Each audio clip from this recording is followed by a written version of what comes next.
저희가 이제 예수님이라고 말하는 그리스도라고 말하는 이 예수님은 단순히 그냥 4대 성인 중에 하나다. 그래서 우리가 기독교인이니까 예수를 우리가 믿는다라는 것이 아니라 실제로 이가 하나님께서 계획하시고 하나님의 뜻대로 이 세상에 오신 구주이며 신적인 계획 속에서 이 땅에 오셨고 그리고 신적인 계획을 성취하셨다라고 하는 점에서 우리가 예수를 보아야 한다는 점을 말씀을 드렸습니다. 오늘 우리가 읽은 누가복음의 이야기는 예수님의 출생과 관련된 마지막 이야기라고 볼 수 있습니다. 예수께서 탄생하기 전에 동정녀 마리아에게 천사 가브리엘이 나타나서 너가 아이를 낳을 것이다 이 예고를 하죠. 그때에 이 천사 가브리엘이 태어날 아기의 이름은 예수라고 해라. 그리고 그는 거룩한 자 혹은 하나님의 아들이라고 불릴 것이다 라는 말을 하게 됩니다. 이게 이제 누가복음 1장 31절부터 있는 내용이죠. 이제 여기서 보면 뭐 결혼도 안 한 처녀한테 아이가 나올 것이다 라는 말도 놀랍긴 하지만 그 아이가 이름은 뭐고 어떤 자로 불릴 것이다. 특히 하나님의 아들로 불릴 것이다 라고 하는 점도 대단히 놀라운 이야기가 되겠죠. 누가복음 1장 31절에 이렇게 말합니다. 보라 내가 잉태하여 아들을 낳으리니 그 이름을 예수라 하라. 그는 큰 자가 되고 지극히 높으신 이의 아들이라 일컬어질 것이다. 주 하나님께서 그 조상 다윗의 왕위를 그에게 주실 것이다. 라고 하게 됩니다. 그러면 이 예언이 이루어지느냐라고 하는 점에서 오늘 우리가 예수님의 탄생과 관련된 마지막 이야기를 살펴볼 수 있을 겁니다. 그 예언대로 아이의 이름을 예수라고 지었습니다. 정결 예식을 하기 위해서 성전에 올 때죠. 23절에 보면 이는 주의 율법에 쓴 바 첫 해에 처음 난 남자마다 주의 거룩한 자라 하리라 한 대로 아기를 주께 드리고 라고 돼 있죠. 이스라엘에서는 첫 번째 태어난 것은 하나님께 드리는 규례가 있었어요. 예수는 마리아에게서 태어난 첫 번째 아들이기 때문에 그 정결 규례대로 하나님께 드리는 이 예식을 할 때 그는 거룩한 자이다라고 하면서 하나님께 드렸기 때문에 천사 가브리엘의 예언대로 이루어졌다라고 말할 수 있겠습니다. 그리고 오늘 우리가 읽은 마지막 단락에서 드디어 예수는 하나님의 아들로 등장하게 되는 것입니다. 누가복음 2장 5절에서부터 마리아가 잉태해서 아이를 낳기까지 그리고 오늘 우리가 읽은 본문대로 아이를 잃어버리는 과정에서 볼 수 있는 것은 이 아이를 직접 낳은 육신의 부모인 요셉과 마리아조차도 이 자신의 낳은 아이 예수를 제대로 알지 못했다는 점입니다. 태어날 때부터 그랬죠. 태어날 때 이제 목동들이 와가지고 아이에게 경배할 때도 마리아는 무슨 일이 벌어지는지 이해를 못했어요. 그렇지만 목동들의 이야기를 마음에는 담아두었다. 이렇게 했죠. 동방박사도 마찬가지입니다. 동방박사가 몇 개월이 걸렸는지 모르지만 오랫동안 찾아와서 결국 이 아이에게 경배를 할 때도 도대체 무슨 일이 벌어지는지 모릅니다. 오늘 본문도 마찬가지예요. 오늘 본문에서도 애를 잃어버려서 3일 만에 찾았는데 예수님의 대답은 왜 날 찾아다녔습니까? 이런 대답을 하거든요. 내가 여기 있는 줄 몰랐냐. 진짜 화딱질 나는 대답이죠. 이런 예수님의 대답에 대해서 부모들이 전혀 이해를 못합니다. 그러니까 어떻게 보면 여러분 예수님이 매우 중요한데 사실상 예수의 가장 가까운 주변에 있는 사람들도 실제로는 예수님을 잘 이해하지 못하는 상황이었다는 것을 우리가 볼 수 있는 거예요. 예수님이 설교를 시작할 때도 그랬고 예수님이 첫 설교를 시작할 때도 많은 사람들이 불쾌해했죠. 예수님의 사역 활동 전반에 걸쳐서 예수님을 좋아한 사람도 물론 있었습니다만 많은 사람들이 예수를 이해하지 못했습니다. 예수님을 이해하지 못했고 불쾌해하거나 많은 경우에는 반대를 했었다는 것을 우리는 알 수 있습니다. 우리가 지금은 기독교 안에 들어와 있고 교회 안에 들어와 있기 때문에 예수님은 뭐 세상에 등장할 때부터 막 사람들이 교주로 떠받든 것처럼 그런 느낌이 들지 모르겠지만 실제로는 그러지 않았다는 것입니다. 오죽하면 예수의 부모조차도 예수의 말을 이해하지 못했다라는 이런 표현이 있겠습니까? 그러나 어쨌든 이런 출생부터 시작해서 아이가 자라나는 모든 과정 속에서 부모조차도 아이를 잘 알지 못했으나 주변 사람들에게 깊은 인상을 남기고 함께 성장해 나가는 모습이 있었다는 것을 우리는 알 수 있습니다. 예수님은 태어날 때 갓난아기로 태어났습니다. 그리고 우리와 똑같이 자라났습니다. 인간의 모든 생장 과정을 그대로 거쳤습니다. 그러니까 완전한 인간이라고 볼 수 있죠. 그러나 또 한편으로는 그는 자신이 하나님의 아들이고 하나님의 거룩한 목적을 위하여 이 땅에 오신 것도 알고 있는 말 그대로 하나님의 아들이었습니다. 이 단락은 우리가 읽은 단락은 제가 잠깐 그 41절부터 읽었습니다만 실제로 이 단락은 40절과 52절 사이에 있는 단락이에요.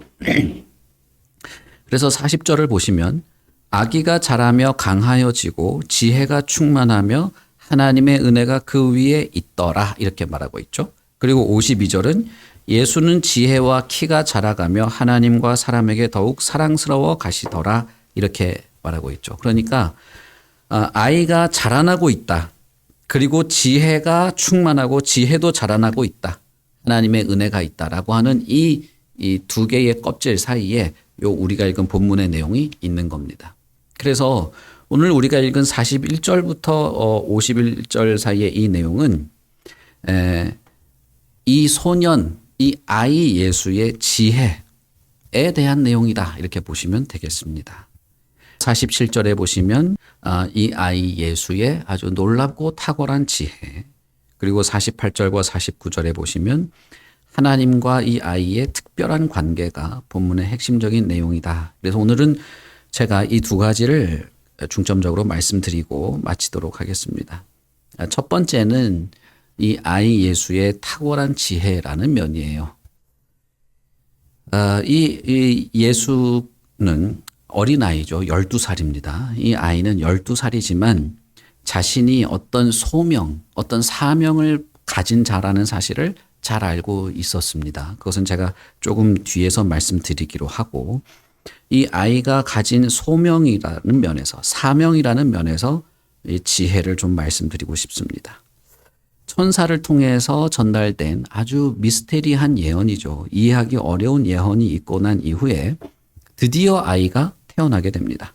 출생의 과정에서부터 이 아이는 수백 년, 수천 년 전의 예언들이 성취되고 있다는 것을 보여주고 난 이후에 우리는 이 어린 아이가 천지를 지으신 창조주 하나님이 주신 사명을 확인하고 있다는 장면을 우리는 보게 될 것입니다. 그리고 이 아이가 자라나면서 하나님께서 계속해서 이 아이에게 사랑과 지혜를 베푸시고 있다는 것도 우리는 보게 될 것입니다. 이전 단락에서 요셉과 마리아는 정결 예식도 잘 지켰고 유월절도 잘 지키기 위해서 1년에 한 번 예루살렘으로 성전으로 와야 되는 것을 하기 위해서 예루살렘 성전에 온 것을 우리는 볼 수 있습니다. 요셉과 마리아 그리고 어린 예수와 여러 동생들도 있었겠죠. 동생들 여러 친척들이 관례를 따라서 예루살렘으로 성전으로 오게 된 것입니다. 그리고 우리가 잘 알듯이 아이를 잃어버렸어요. 잃어버렸다라기보다는 예수가 부모를 따라가지 않은 것이죠. 성전에 그냥 그대로 머물러 있었던 것입니다. 그리고 46절에 보시면 3일 만에 아이를 찾게 되는데 사흘 후에 성전에서 만난즉 그가 선생들 중에 앉으사 그들에게 듣기도 하시며 묻기도 하시니라고 되어 있어요. 그러니까 3일 동안에 이 아이가 무슨 놀이터에서 놀다가 부모를 잃어버린 게 아니고 깜빡 잃어버린 게 아니라 이 아이는 의도적으로 부모를 따라가지 않은 것이에요. 왜냐하면 성전에 앉아서 이 선생들과 대화를 하는 것 때문에 그렇게 했다는 것입니다.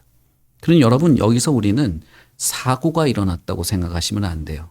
이것은 아이 예수가 자신의 사명에 충실하기 위해서 어떤 일을 한 것입니다. 여기서 말하는 선생이라고 하는 것은 유대 랍비들을 말합니다. 다시 말하면 평생 성경을 가르치는 종교 선생이라고 보시면 돼요. 이 사람들과 이 12살짜리 꼬마가 3일간 성경에 대해서 토론을 한 것입니다. 이러려고 부모를 따라가지 않은 것이에요. 47절에 보시면 듣는 자가 다 그 지혜와 대답을 놀랍게 여기더라라고 말합니다. 아이 예수는 성전에 있었고 성전에서 발견했습니다. 발견될 당시의 아이의 모습은 유대 랍비들과 함께 성경에 대한 토론을 하고 있었고, 이 랍비들, 성경의 선생들은 성경 말씀에 대한 예수님의 이 총명함, 이 어린 소년의 총명함과 지혜에 놀라고 있었습니다. 그리고 또 하나 핵심적인 구절은 49절입니다. 내가 내 아버지의 집에 있어야 될 줄을 모르셨습니까? 라고 하는 대답이에요. 여기서 우리는 이 어린아이가 능동적으로 행동했다는 사실을 알 수 있습니다. 왜냐하면 내가 여기 있어야 하니까 있었다는 말을 한 것이에요. 물론 예수님은 부모님에게 순종하는 사람이었음을 우리는 알 수 있습니다. 마지막에 그 51절에 보시면 나사렛으로 내려가서 순종했다라는 말도 있고, 이 예수님이 공생애를 시작하기 전에는 평생 아버지를 도와서 목수일을 했고, 아버지가 일찍 돌아가셨기 때문에 가정을 잘 하기 위해서, 동생들을 보살피고 하기 위해서 가장으로서 열심히 일했던 것을 우리는 알고 있죠. 그러나 또한 이 아이는 아이임에도 불구하고 예수님은 자신에게 주어진 거룩한 신적 사명을 붙잡고 있었다는 사실입니다. 엄마에게 부모에게 불순종하는 아이가 아니었다는 거예요. 그럼에도 불구하고 부모를 따라가지 않을 만큼 중요한 것이 여기에 있었다는 것이고, 그걸 이 아이가 이미 알고 있었다는 것입니다. 첫 번째는 예수에게 있는 이 지혜입니다. 우리는 40절에서 하나님의 은혜로 이 아이가 지혜가 충만하고 지혜가 자라나고 있음을 우리는 알 수 있습니다. 52절에서도 하나님에게 더욱 사랑을 받음으로써 지혜가 자라나고 있는 자임을 우리는 알 수 있어요. 다시 말하면 예수에게 있는 이 지혜는 그가 특출난 자라는 것이라기보다는 하나님의 은혜가 그 위에 있는 자임을 우리는 생각해야 하는 것입니다. 40절과 52절에서 이 지혜는 하나님의 은혜로 하나님으로부터 공급받는 것임을 우리는 이해해야 합니다. 이사야서 11장 2절에는 이렇게 말합니다. 이새의 줄기에서 한 싹이 나며 그 뿌리에서 한 가지가 나서 결실할 것이요 그 위에 여호와의 영 곧 지혜와 총명의 영이요 모략과 재능의 영이요 지식과 여호와를 경외하는 영이 강림하시리니라고 말했어요. 이사야는 예수님이 태어나기 수백 년 전 사람이에요. 그런데 이 이사야는 이새라고 하는 사람에게서 한 아이가 태어나는데 그 아이에게는 여호와의 영이 임한다라고 말하면서 그에게 임하는 여호와의 영은 뭐냐? 지혜와 총명과 모략과 재능의 영이다. 지식과 여호와를 경외하는 영이 그 아이에게 임한다라고 예언한 것이죠. 그 예언 그대로 이새의 후손인 다윗의 후손인 이 아이에게 하나님의 은혜가 있었고 그것은 곧 지혜로 드러나게 되었다라고 하는 것입니다.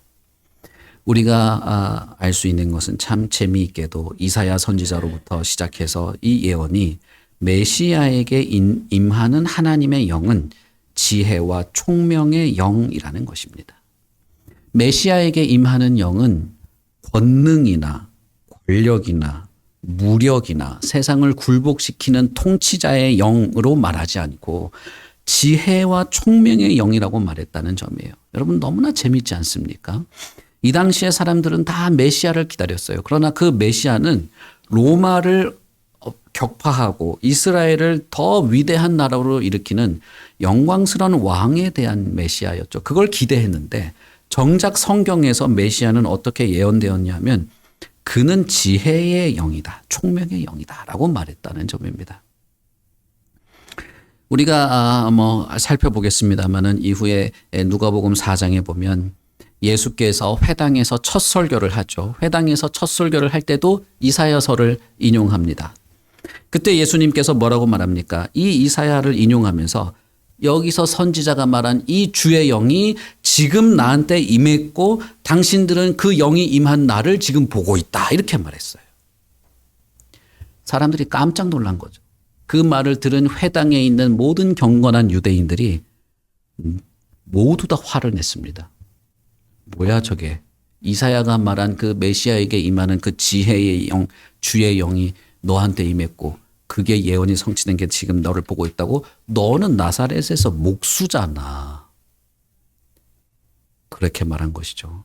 여러분, 처음부터 예수님은 환영받지 못했어요.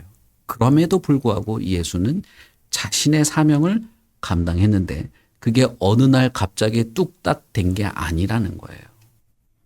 아이가 신생아 때부터, 어릴 때부터 이 예수는 하나님의 아들로서 태어났고 거룩한 자로 예언되었고 그리고 그렇게 자라나신 분입니다. 그리고 12살이 되어서 성전에 와서 자신이 할 사명이 있음을 분명히 보여주십니다. 그러므로 주의 영은 지혜와 총명의 영이요. 이 지혜를 사람들은 듣고 놀라게 될 것이고 이 총명한 분의 설명을 듣고 사람들은 변화되고 바른 것을 깨닫게 될 것이라는 것입니다. 사람들은 예수의 지혜로운 가르침에 놀라게 될 것입니다.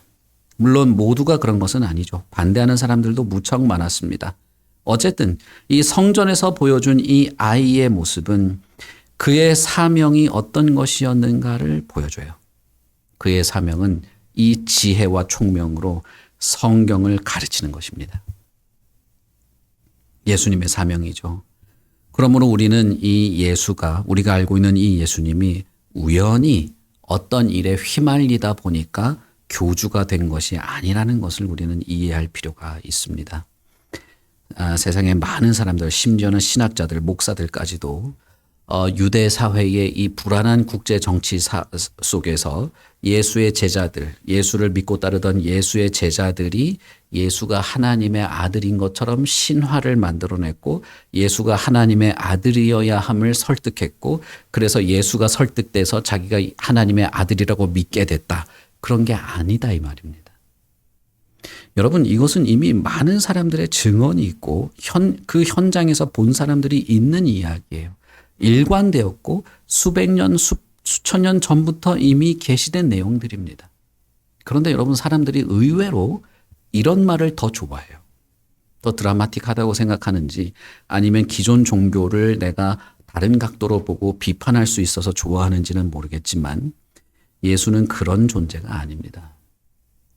12살밖에 안 된 아이지만 지혜가 출중했습니다. 그것은 성경에 대한 지혜고 하나님의 말씀에 대한 지혜였고 그의 말을 듣는 사람들이 다 놀라며 그의 말씀을 좋아했다라는 것입니다. 다시 말하면 예수는 자신의 사명이 무엇인지 알고 성전에서 그 사명에 합당한 일을 했었다라는 거예요. 두 번째는 그가 하나님의 아들로 자기 스스로를 말했다는 점입니다. 예수님은 하나님의 아들이십니다. 48절에서 마리아는 3일 만에 찾은 자기 아들에게 이렇게 말합니다.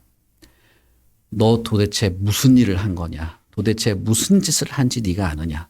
너의 아버지와 내가 너를 근심하며 3일이나 너를 찾아다녔다라고 놀래서 말했죠. 놀랍기도 하고 다행스럽기도 하고 화가 나기도 하고 원망스럽기도 하고 막 그랬겠죠. 그런데 더 놀라운 것은 뭐냐면 예수, 이 어린아이가 한 대답이에요.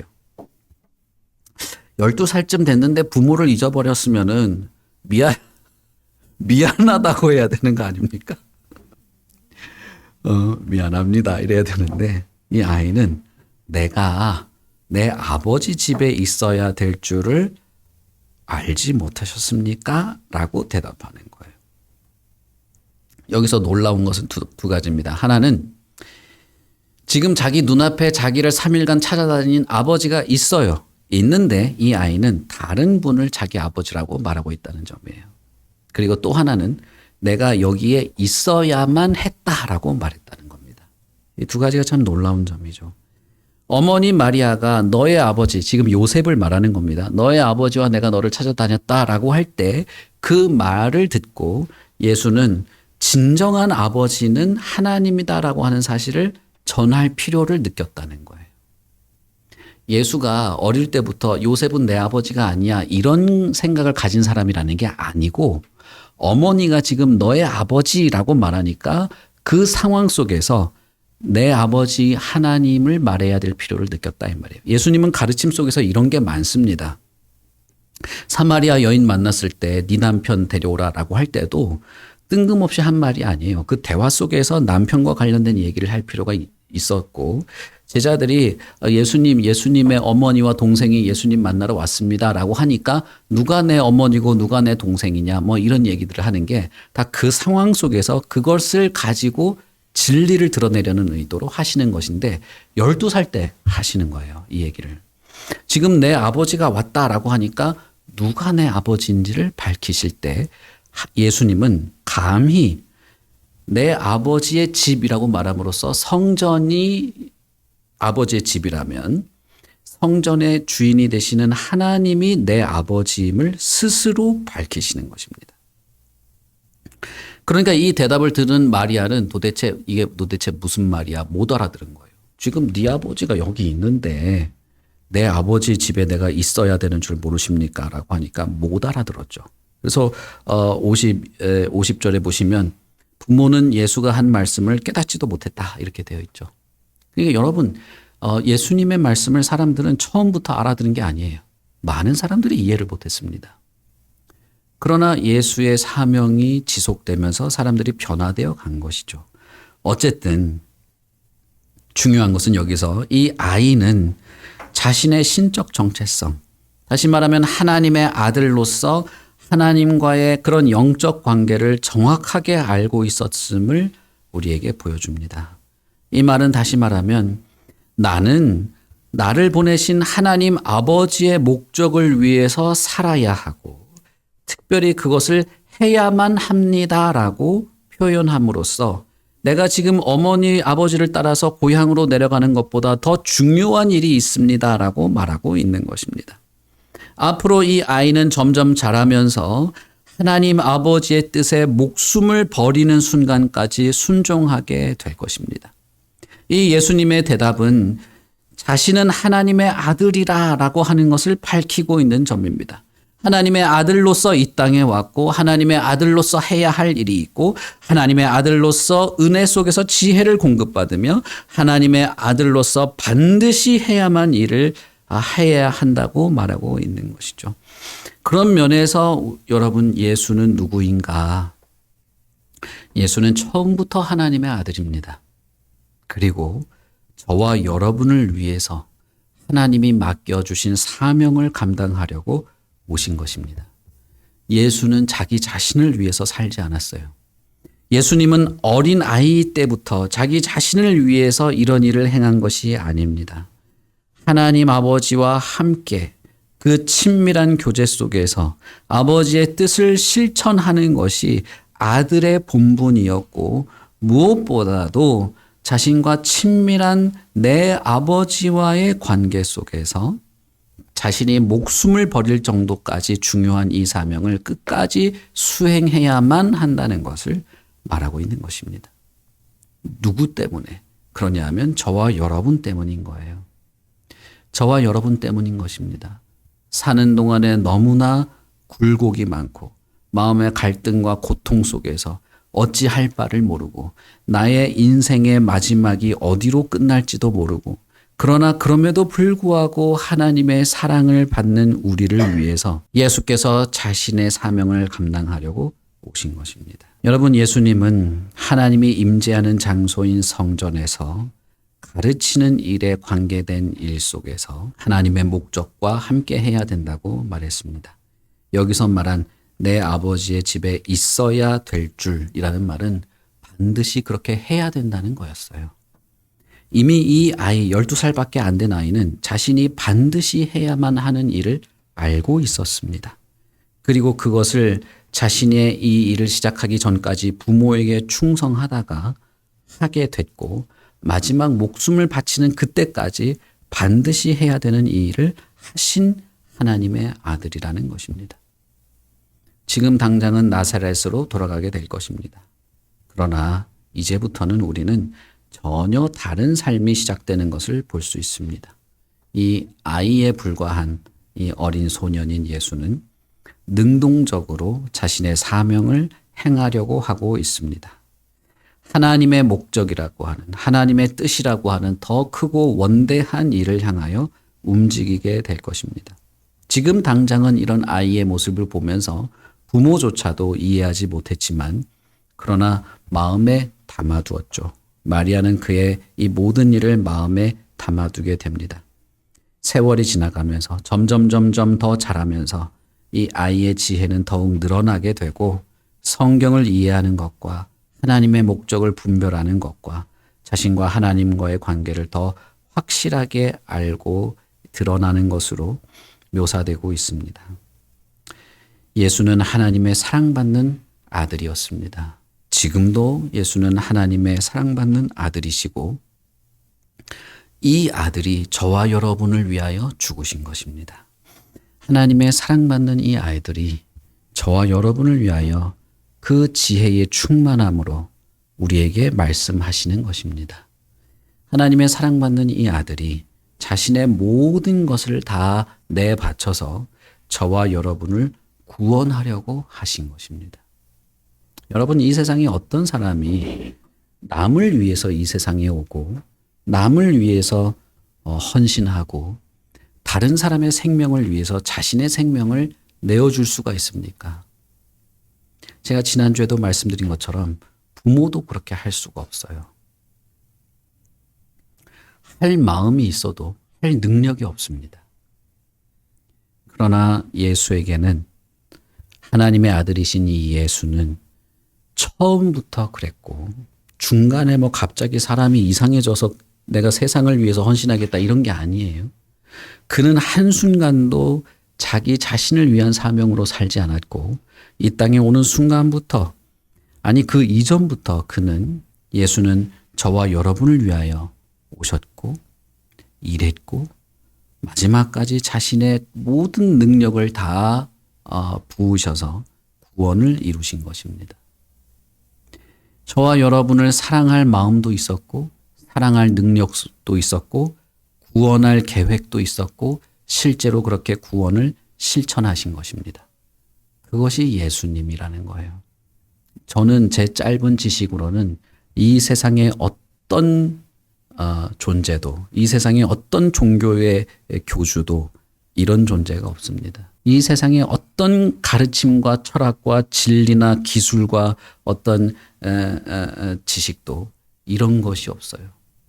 모든 것은 목적성 없이 그저 무작위로 우연히 일어났다가 우연한 열매를 맺었을 뿐이에요. 그러나 성경에서 말하는 예수 그리스도는 오직 저와 여러분을 위해서 정말 아무것도 아닌 나를 위해서 처음부터 이 땅에 오신 겁니다. 그리고 그 어린아이가 사실 나 같은 자를 위해서 성전에서 3일이나 부모를 떠나버리고 3일이나 자신의 목적을 이루기 위해서 자신의 아버지 집에서 해야만 하는 일을 하고 있었다는 점이에요. 우리는 이 예수에게 빚을 지고 있는 겁니다. 우리는 이 예수님에게 십자가에 달린 예수뿐 아니에요. 이 어린 소년 예수에게도 우리는 빚을 지고 있는 겁니다. 그러니 여러분, 예수님의 말씀에 귀를 기울여 보십시오. 누군가가 진짜 생판 모르는 누군가라도 나를 위해서 뭔가 한 30분이라도 희생하면 그 사람에게 관심을 기울이지 않겠습니까? 그러나 전 생애와 전 시간을 저와 여러분을 위해서 자신의 사명을 철하게 지키신 분이 있다면, 그리고 그의 말씀이 진리라면 우리는 그의 말씀에 귀를 기울일 필요가 있는 것입니다. 저는 분명히 말씀드릴 수 있습니다. 왜냐하면 제가 그랬기 때문인데, 예수님은 저와 여러분을 구원하십니다. 예수님의 말씀은 우리의 영혼을 구원합니다. 모든 근심과 모든 부조리와 모든 악에서 우리를 건지십니다. 내 영혼에 진정한 평화를 주고 나로 하여금 진정한 사랑을 할 마음을 주고 나로 하여금 거룩한 삶을 갈망하게 하고 나로 하여금 하나님을 더 경외하게, 하나님을 더 사랑하게 만듭니다. 저는 그렇게 됐어요. 저는 그런 사람이 전혀 아니었거든요. 그러나 저는 지금도 그렇게 바뀌어가고 있습니다. 그러니 여러분, 이 예수 그리스도의 진리의 말씀 속에서 참된 구원의 은혜를 누리시기를 바랍니다. 우리 같이 기도하겠습니다.